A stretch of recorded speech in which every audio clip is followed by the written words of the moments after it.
కీర్తనల గ్రంథము 53వ కీర్తన 2వ చరణము.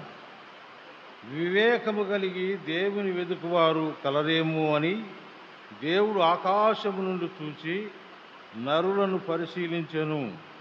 వారందరూ దారి తొలగి బొత్తిగా చెడియున్నారు, ఒకడును తప్పకుండా అందరూ చెడియున్నారు.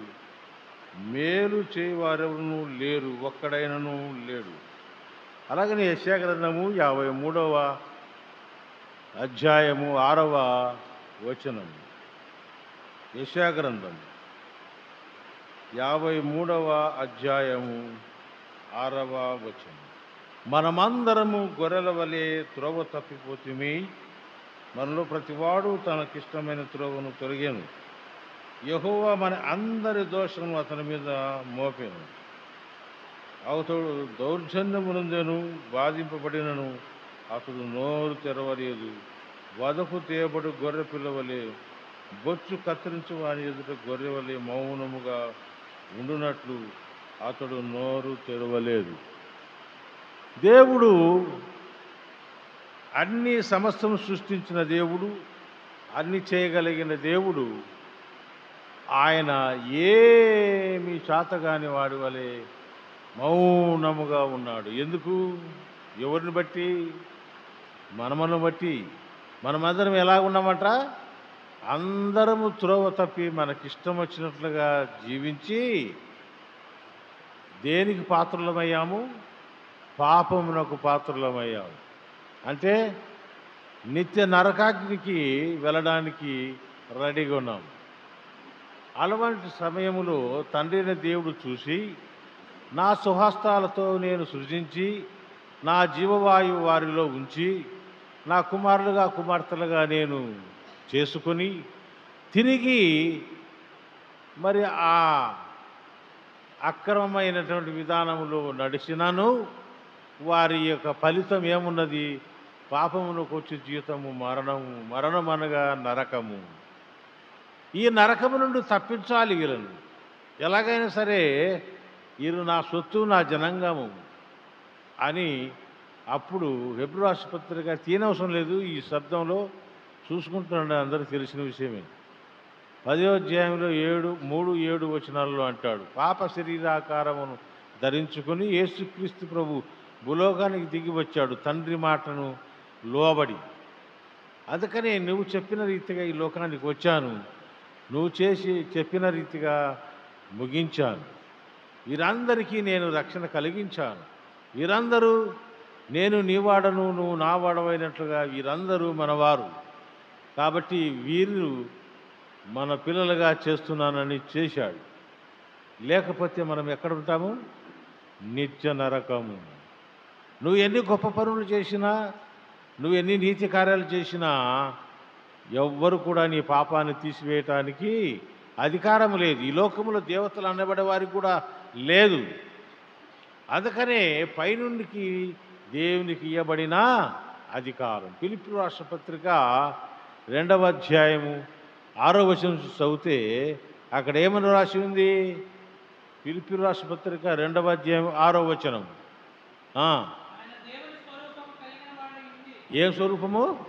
దేవుని స్వరూపము కలిగిన వాడై ఉండి దేవునితో సమానంగా ఉండుట విడిచిపెట్టకూడని భాగ్యమని ఎంచుకొనలేదు గాని మనుషుల పోలికగా పుట్టి దాసుని స్వరూపమును ధరించుకొని తన్ను తానే రిక్తునిగా చేసుకొని. అది ఎవరి కోసము? మన కోసము. దేవునితో కూడా సమానంగా ఉండవలసిన వాడే ఆయన. ఇక్కడికి రావాల్సిన అవసరం లేదు. కానీ ఎందు నిమిత్తము? మన నిమిత్తం. అయ్యో, వీరు నా కుమారులు, నా సొత్తు జనాంగము, వీరు నశించడానికి వీలు లేదు. జగత్తు పునాది వేయబడక మునిపే వీరిని నేను ఏర్పాటు చేసుకున్నాను నా కుమారులుగా కుమార్తెలుగా. వీరు దారి తప్పారు నిజమే, వాళ్ళు ఇష్టమైన త్రోవలు నడిచారు నిజమే. కాబట్టి దానికి ఫలితం ఏమున్నది? నరకము, పాపము. అందుకనే సాతాను మనల్ని బంధించేసింది. మీరు నరకానికి వెళ్ళాల్సిందే కానీ పరలోకానికి వెళ్ళడానికి వీలు లేదని పాపం అనే కొంచెం కట్టేవేసింది. ఆ కట్టివేసిన దాన్ని విడిపించడానికి ఒక ఆయన రావాల్సి, ఆయన మన ప్రభు అయిన యేసుక్రీస్తు. ఏమని ఉన్నాడు? నిర్గమకాండం 13:13లో పవిత్రమైన గొర్రె పిల్లనిచ్చి విలవిచ్చి విడిపించవలను, లేకపోతే లేదు, నీ మెడ విరిచి చంపేస్తానన్నాడు. అప్పుడు ఆయన లోక పాపమును మోసుకుని దేవుని గొర్రెపిల్ల రీతిగా రావాల్సి వచ్చింది.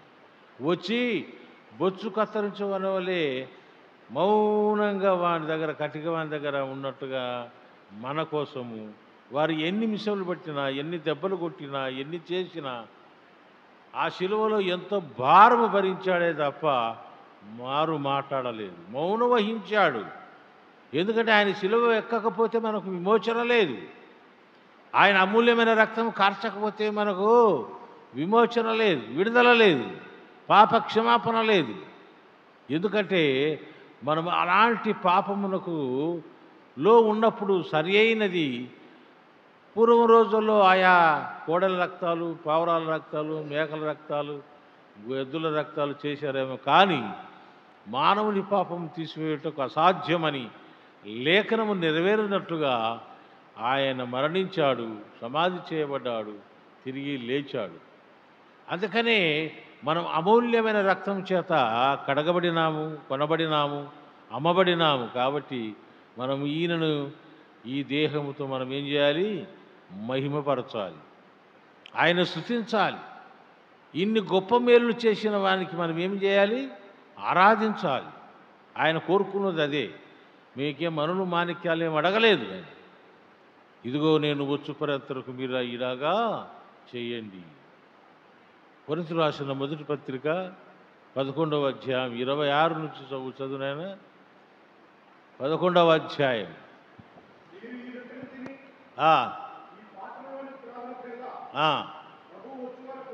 ప్రభువు వచ్చు వరకు ఆయన మరణమును ప్రచురించుదురు.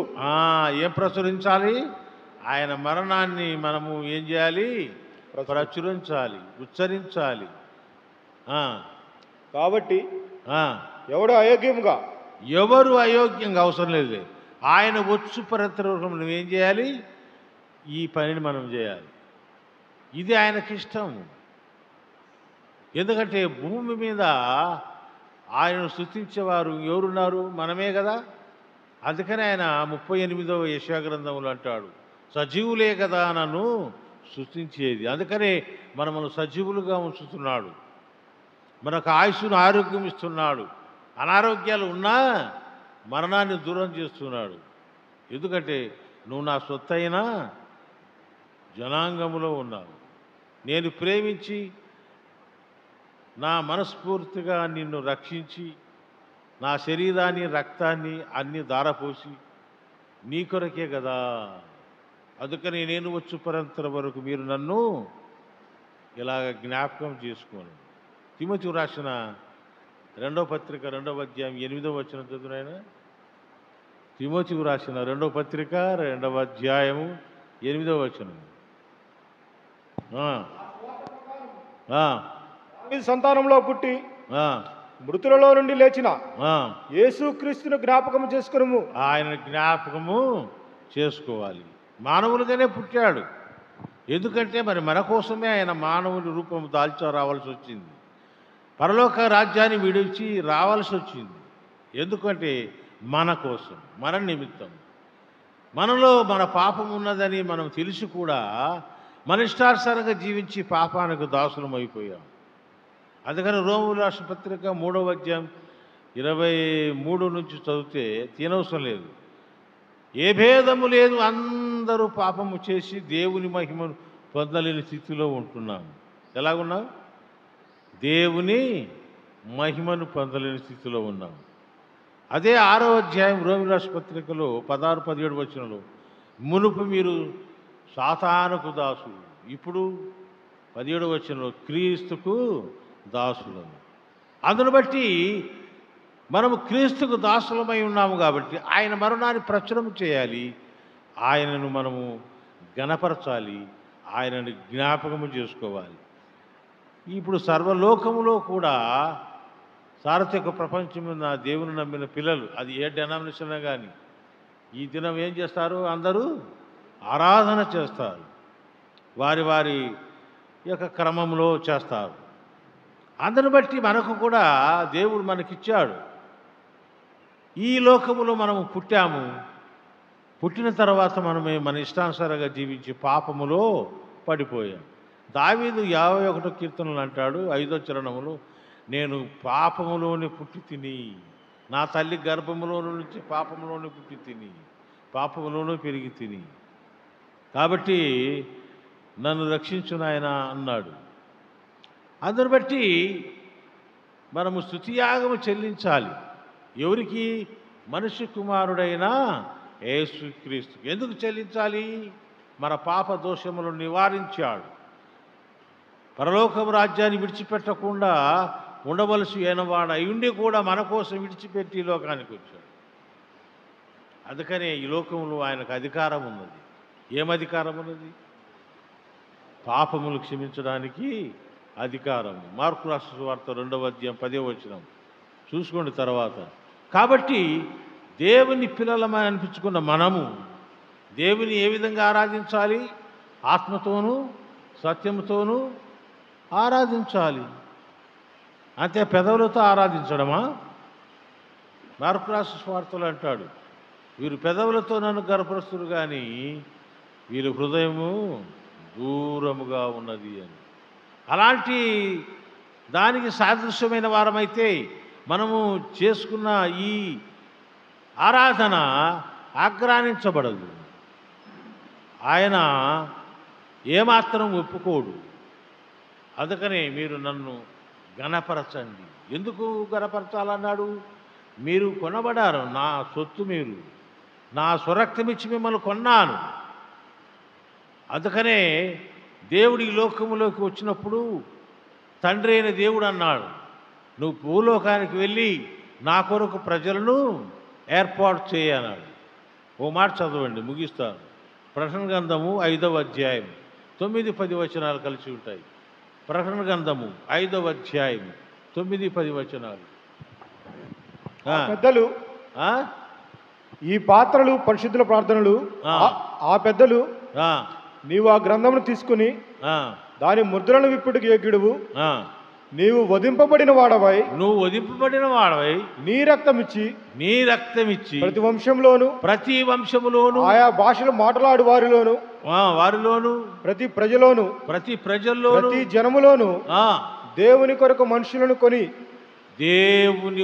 మనుషులను కొని అంటే ఏమి ఇచ్చి కొన్నాడు? రక్తం. తన స్వరక్తం ఇచ్చి కొన్నాడు. అందుకనే ఆయా జాతుల వారిలో, ఆయా భాషలు మాట్లాడే వారిలో, ఆయా వంశములలో, ఆయా ప్రజలలో ఆయన రక్తాన్ని ఇచ్చి కొన్నాడు. అందుకని ఈ లోకములో అనేకులు క్రైస్తవులు అనబడే వారి కంటే వారి కుటుంబంలో పుడితే క్రైస్తవులు అయినవని కాదు. ఎవడైతే ఆయనను తండ్రి అని నోటితో ఒప్పుకొని అతని పాపములను ప్రాయశ్చిత్తం జరిగిందని యేసుక్రీస్తు తండ్రి కుమార పరిశుద్ధాత్మ నామంలో బాప్తిసం పొంది ఆయనే నా తండ్రి నా దేవుడు అని నువ్వు ఎంచుకుంటావు, అప్పుడు నువ్వు కుమారుడిగా మారతావు, కుమార్తెగా మారతావు. అప్పుడు ఆయన నీ మీద ప్రోక్షించబడిన రక్తము అప్పుడు పనిచేస్తుంది. లేకపోతే ఏదో వచ్చాము పోయామంటే కాదు. అందుకనే ఆయన అంటున్నాడు, నా రక్తం ఇచ్చి మిమ్మలను కొన్నాను, మీరు మీ సొత్తు కాదు, నేను విలువ పెట్టి కొన్నాను. అందుకని మీ దేహములతో నన్ను ఘనపరచాలి, మహిమపరచాలి, నన్ను ఆరాధించాలి. నేను తప్ప వేరొక దేవుడు మీకు లేనే లేడు. అలా చేసుకుంటే మీరు నా సొత్తరి జనాంగము కారు. కాబట్టి దేవుని యొక్క పరిచర్యలో మనమందరము సమానమే. కానీ ఎవరి యొక్క జీవిత గమ్యానికి ఈ లోకములో ఎవరు ఈ దేహముతో ఎలాగా ప్రవర్తిస్తున్నారో, ఏ విధంగా ఆరాధిస్తున్నారో ఆయన అందరినీ గమనిస్తున్నాడు. ఎక్కడ నుండి? పైనుండి గమనిస్తున్నాడు. అందుకనే మనము ఆయనను ఆత్మతోనూ సత్యముతోనూ ఆరాధించాలి. దేవుడి కొద్ది మాటలు దీవించున్నాడు.